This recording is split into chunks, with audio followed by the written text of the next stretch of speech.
Heidi Nabala, une conversion ou bien une perdition?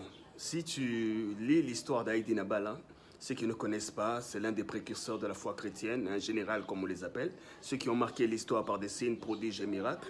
Son histoire nous dit qu'il a eu à étudier à une école catholique dans son enfance, et dans cette école catholique, chaque fois qu'il suivait le cours de religion, ça lui laissait des questions à force de lire et de comprendre un peu plus la Bible ou bien les explications. Il s'est posé la question de savoir si l'esprit ne se manifestait que par les blancs, les missionnaires, les prêtres, ou bien c'était une réalité que tout le monde pouvait expérimenter. Selon l'histoire, ça lui a créé des problèmes. Il a été renvoyé de cette école et il s'est rébellé contre Dieu. Il a refusé de croire en ce Dieu qui ne pouvait se manifester que dans certaines races, donc il le trouvait injuste. Il s'est vraiment rébellé contre les chrétiens. Il a commencé à outrager, torturer, martyriser les chrétiens et leurs activités. Mais un jour, paraît-il, par un homme de Dieu, Tel Osborne, je pense, il a fait un défi pour voir la puissance de Dieu et pouvoir se questionner et trouver des réponses. Est-ce que Dieu agit vraiment?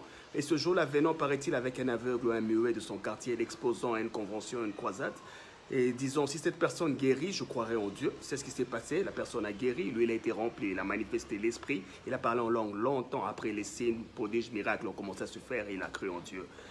Et maintenant, Heidi Nabala, conversion ou perdition? Pourquoi cette question? Parce qu'à la fin de son histoire, il s'est retrouvé dans la religion, dans cette foi qu'il a réprimée, qu'il a rébellée, juste parce qu'il a été impressionné par la puissance de l'esprit ou l'énergie qui s'est manifestée et a guéri. Si nous voyons le début de son histoire, je pense qu'il aurait fini comme une leçon, pas comme un précurseur d'une église. Il aurait plus développé une spiritualité par des principes, des formules qui permettraient à tout le monde d'expérimenter ce qu'il a expérimenté, donc sa divinité incarnée en toute liberté.